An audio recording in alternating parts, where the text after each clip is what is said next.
को यस कार्यक्रम का सभापति महोदय को अनुमति लिँदै सर्वप्रथम गोर्खा शिरोमणि गोर्खा पिता तपाई हाम्रो मार्गदर्शक श्रद्धेय श्रीमान सुभाष घिसिङज्यूको चरण कमलमा मेरो कोटि कोटि नमन चढाउँदछु र आजको गोर्खा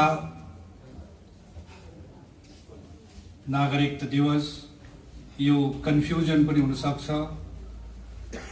यस कार्यक्रममा साथै दार्जिलिङ ब्रान्चका सभापति महोदयलाई सामाजिक सेवाको निम्ति सम्बर्धना गरेको यस कार्यक्रमका विशिष्ट अतिथि श्रीमान अजय एडवर्डज्यू, दार्जिलिङ विधानसभाका विधायक श्रीमान निरज जिम्बाज्यू, साथै गोर्खा राष्ट्र मुक्ति मोर्चा केन्द्रीय समितिका सदस्यगण, गोर्खा नारी संगठनका केन्द्रीय समितिका सदस्यगण, साथै दार्जिलिङ ब्रान्च JNW का सदस्यगण, साथै दार्जिलिङ ब्रान्चका सम्पूर्ण सदस्यगण, सम्पूर्ण दार्जिलिङ क्षेत्रबाट प्रतिनिधि गरेर आउनुहुने समष्टिका प्रतिनिधिवर्ग, जनचेतनाका सभापति, साथै उहाँका साथीहरूलाई मेरो सम्बोधनमा राख्न चाहन्छु। म सानो कविताबाट आफ्नो सम्बोधन सुरु गर्न चाहन्छु। भारत भूमिकै अर्चना, भारत भूमिकै आरती, भारत भूमिकै अर्चना, भारत भूमिकै आरती, भारत भूमिकै सन्तति, हामी गोर्खा भारती, हामी गोर्खा भारती। स्वतन्त्रता संग्राममा पनि हाम्रो उत्तिकै योगदान थियो जतिको भारतको अन्य समुदायले स्वतन्त्रता संग्राम लडे। तर हाम्रो दुर्भाग्य भनौं, हाम्रो पडोसी देश नेपालसँग भारत 1950 को फ्रेन्डशिप ट्रिटी हुन्छ अनि त्यसमा धारा 7 ले हामीलाई धेरै कन्फ्युजनहरु बढाउँछ। धारा 7 को कुराहरु जब हामीमा त यो ज्ञान थिएन, दार्जिलिङ पहाडको व्यक्तित्वहरुमा राजनीति कस्तो खालको थियो 80 भन्दा अगाडि त्यो त हाम्रा दिग्गजहरुले सबैलाई याद छ। केवल केही सानो विकास र केही व्यक्तिको निम्ति राजनीति हुन्थ्यो। तर जब 80 को दशकमा महामान्य सुभाष घिसिङ जब गोर्खाहरूलाई न्याय पाउनु पर्छ, गोर्खाहरूले पनि भारतको फेडरल स्ट्रक्चरमा, भारतको संघीय ढाँचामा गोर्खाहरूको पनि एउटा अंश हुनुपर्छ, हाम्रो पनि पार्टिसिपेन्ट हुनुपर्छ।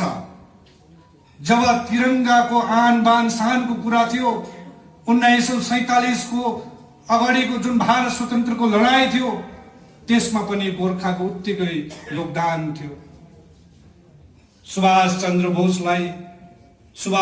बोस बनाउनुमा सबैभन्दा बेसी कसैको हात थियो भने केवल गोर्खा जातिको हात थियो। तर त्यही जाति भारतको संघीय ढाँचाबाट छुट्टिन गयो, जसले सुभाष चन्द्र बोस बनायो त्यही जाति आज भारतको संघीय ढाँचाबाट हटिएर गयो। उनीहरुमाथि प्रश्न चिन्ह भयो, या त तिमी नेपालको हुनुपर्छ या त नेपाल भारतको जुन चाहिँ फ्रेन्डशिप ट्रिटी छ, मैत्री सन्धि छ, त्यसको आधारमा आर्टिकल 7 ले तिमी भारतमा आएको हुनुपर्छ भन्ने यस्तो प्रकारको विभ्रान्तिहरू जन्माएर गयो। भारतीय मानसिकतामा, भारतीयहरूको मेन्टालिटीमा गोर्खा भन्ने जाति या त विदेशी हुनुपर्छ या 1950 को सन्धिले यहाँ आएको हुनुपर्छ, काम गर्न आएको हुनुपर्छ भन्ने जुन मानसिकता थियो, त्यस मानसिकतालाई कसैले सामना गर्न सकेन, कसैले आवाज उठाउन सकेन। गयो 1950 को संविधान बनाउँदा पनि गोर्खाहरू थियो, तर गोर्खा भएर होइन, कांग्रेसको एउटा प्रतिनिधिको रूपमा जानुभयो, संविधानमा हस्ताक्षर गर्नुभयो। त्यो भन्दा अगाडि यहाँनिर जिल्ला परिषद बन्यो, थुप्रो कुरोहरू भयो, तर गोर्खा भएर भएन। किनभने भारतले हामीलाई जहिले पनि तपाईं र मलाई विदेशीको रूपमै हेर्थ्यो। महामान्य सुभाष घिसिङज्यूले जब भारतमा गोर्खा राष्ट्र मुक्ति मोर्चाको उद्घोषणा गर्नुभयो, जब गोर्खा राष्ट्र मुक्ति मोर्चा बनाउनु भयो, त्यसको एक मात्र लक्ष्य थियो भारतको संघीय ढाँचामा गोर्खालाई स्थापित गराउनु पर्ने उहाँको एउटै लक्ष्य थियो। त्यो लक्ष्यहरूमा थुप्रो बाधाहरू थियो, विभिन्न प्रकारको। सबभन्दा ठुलो बाधा थियो तिमी भारतीय होइन नेपालको हुनुपर्छ भन्ने बाधा थियो। तपाईं र मैले छातीमा निधारमा भारतीय लेखेर हिँड्दा पनि भारतको चस्माले हामीलाई जहिले पनि नेपालको देख्थ्यो। त्यस कारणले गर्दा 1986 को डरलाग्दो आन्दोलन भयो। कालिम्पोङबाट रक्तमय निहत्या निर्मम गोर्खाहरूमाथि सीआरपी को गोली चल्यो। एउटै मात्रै कारण थियो, 86 को 27 जुलाई इतिहास बन्नुमा एउटै कारण थियो, तपाईं र मेरो नागरिकतामाथि उठाएको प्रश्न चिन्हको निम्ति ती निर्दोष व्यक्तिले हामी भारतीय हौं भनेर निकालेको र्यालीमा सीआरपी को गोली लाग्नु भनेको यो सानो कुरो होइन। तपाईं हाम्रो निम्ति 27 जुलाई सानो कुरो होइन। केवल एउटै कुरोको लागि 27 जुलाई मनाएको, केवल एउटै कुरोको, त्यो नागरिकतालाई लिएर। हाम्रो नागरिकता भारतले भन्छ तिमी नेपालको हुन सक्छ, हामी भन्छौं भारतीय हो। तर आज यो आन बान शानसँग गोर्खाल्यान्ड माग्नु, राजनीतिक अधिकार माग्नु, लालकोठीमा भारतीय झण्डाको अशोक स्तम्भको मुनि बस्नु योग्य बनाउने एक मात्र व्यक्ति हो, त्यो सुभाष घिसिङ जेएनएलए पार्टी हो। आज तपाईले प्रत्येकले अशोक स्तम्भको लेटर पेड चलाउने योग्य बनाउने व्यक्ति महामान्य सुभाष घिसिङ हो। 1986 को उपलब्धि हो, जब 1988 में 22 अगस्त में गोर्खा अकॉर्ड भयो। हिस्टोरिक ऐतिहासिक सम्झौता कोसँग भयो? जबकि भारतले भन्थ्यो तिमी धारा 7 को व्यक्ति हो, धारा 7 को व्यक्ति। तर महामान्य सुभाष घिसिङले प्रमाण गराउनु भयो हामी धारा 7 को होइन, हामी यो जमिनको रैथाने मालिक हो, तिमीले हामीसँग सम्झौता गर्नुपर्छ भनेर गोर्खा अकॉर्ड भयो। त्यसको फलस्वरूप 23 अगस्त 1988 सालमा भारत सरकारको गृह मन्त्रालयले होम सेक्रेटरी इन्दिरा मिश्रको हस्ताक्षर भएको एउटा एक्स्ट्रा ग्याजेट निकाल्नु पर्यो, यस भारतीय गोर्खाहरू first class citizen of India भनेर। यो उपलब्धि हो जेएनएलए पार्टीको। आज तपाईले गोर्खाल्यान्ड माग्नुहुन्छ छाती फुल्लाएर, त्यो माग्ने हक र अधिकार तपाईलाई एक मात्र व्यक्तिले दियो, त्यो सुभाष घिसिङ। आज तपाईले आफ्नो बाउलाई नचिन्दा, आज तपाईले आफ्नो घरलाई नचिन्दा, आज तपाईले आफ्नो भाडल कोठा नचिन्दा फेरि आज तपाईहरु छत्ताछुल्ल भएको यो सानो दिन होइन, सानो दिन होइन। भारत जस्तो विशाल देशमा, विश्वको सबैभन्दा ठूलो गणतन्त्र देशमा सानो गोर्खा जातिले आफ्नो अधिकार पाउनु भनेको सानो कुरो होइन। इतिहासलाई पल्टाएर हेर्नुहोस्, आज पनि हामीसँग छ इतिहास लडेर हिँड्ने ती दिदी बहिनीहरू, दाजुहरू। आज आज पनि उहाँले 86 को लडाईँ देखेर 86 को इतिहास कोरेको दिदीबहिनी हामीसँग छ। यो इतिहास हो, उहाँहरूको देन हो। आज हामी छाती फुल्लाएर हामी जनगण मन गीत गाउँछौँ। त्यसै गीत गाएको होइन। यदि 86 मा यो आर्य पार नभएको भए सायद तपाईँले हामीले यो दिन देख्नु पाउने थिएन। हाम्रो भाइ बहिनीले आजको यो बिहान देख्नु पाउने थिएन। त्यसले गर्दा फेरि नागरिकता दिवस भनेको होला, कन्फ्युजन होला। हामी पहिल्यैदेखि नागरिक थियौँ भन्छौँ होला, तर आज पनि कुरा क्लियर छ। आर्टिकल 7 इन्डो नेपाल जुन चाहिँ फ्रेन्डसिप ट्रिटीको आर्टिकल 7, यो कुराहरू गम्भीर छ। हाम्रो जेनेरेसनलाई इतिहासको कुरा गर्दा हाम्रो हिस्ट्री पढ्नुपर्छ, हेर्नुपर्छ भन्दा टाउको खनाउँछ। तर यो चिज हाम्रो किल्ला हो। यो माटोमा, यो पहाडमा तपाईँ र मलाई खुल्ला छाती खुल्लाएर राजनीति गर्नु दिने बाउ सुभाष घिसिङ चिनेनौ। नचिन्दा आज तपाईँ र मेरो टाउको माथि कसले टेकेको छ?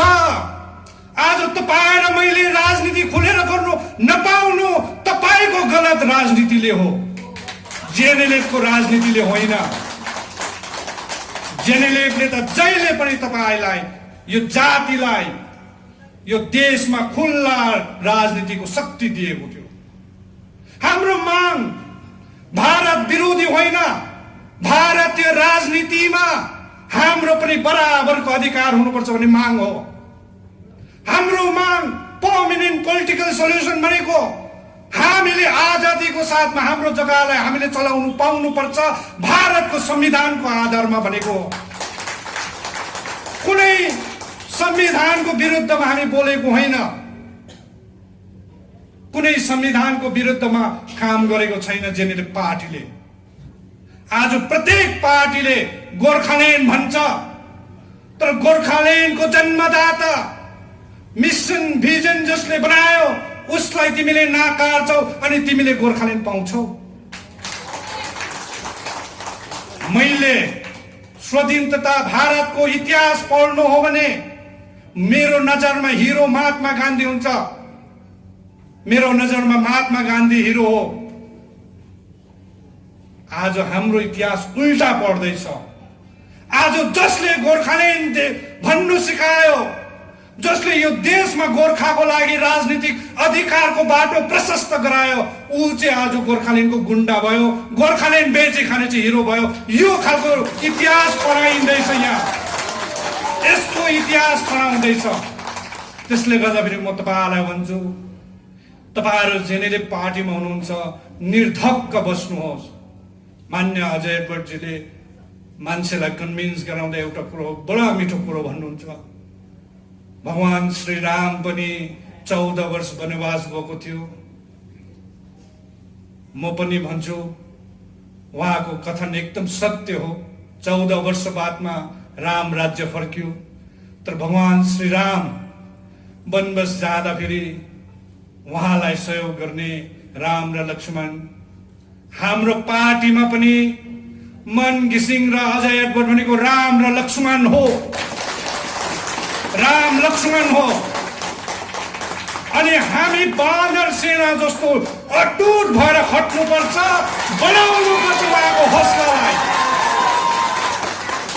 हेर्नुहोस्, बानर सेना भने सानो होइन, सुमेरु पर्वत उचालेर ल्याउने सेना हो। दिल्ली त हाम्रो लागि केही होइन। सुमेरु पर्वत उचाल्न सक्ने सेनाको लागि दिल्ली र कलकत्ता केही मान्नु हुँदैन।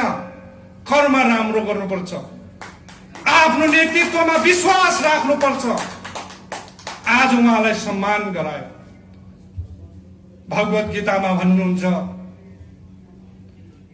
आफ्नो कर्ममा विश्वास राख्नु, राशिफलमा होइन। आफ्नो कर्ममा विश्वास राख्नु, राशिफलमा होइन। राशिफल त रावण र रामको पनि एउटै थियो, एउटै थियो। तर कर्मले गर्दा कर्मको फल चाहिँ रामले पायो, रावणले पाएन। हामी राम प्रति छौं, हामी रामको भक्त हौं, आज उहाँले कर्म गर्नुभयो, उहाँलाई सम्मान जनायौँ हामीले। यो सम्मान सानो होला तर हाम्रो हृदयमा, हाम्रो गाउँघरको प्रत्येक बुढाबुढी नानीको हृदयमा तपाईँले बास गरिसकेको छ। यो भन्दा ठुलो सम्मान हाम्रो लागि केही छैन। त्यसले गर्दाखेरि म तपाईँलाई भन्न चाहन्छु, हामीले कर्म गर्नुपर्छ।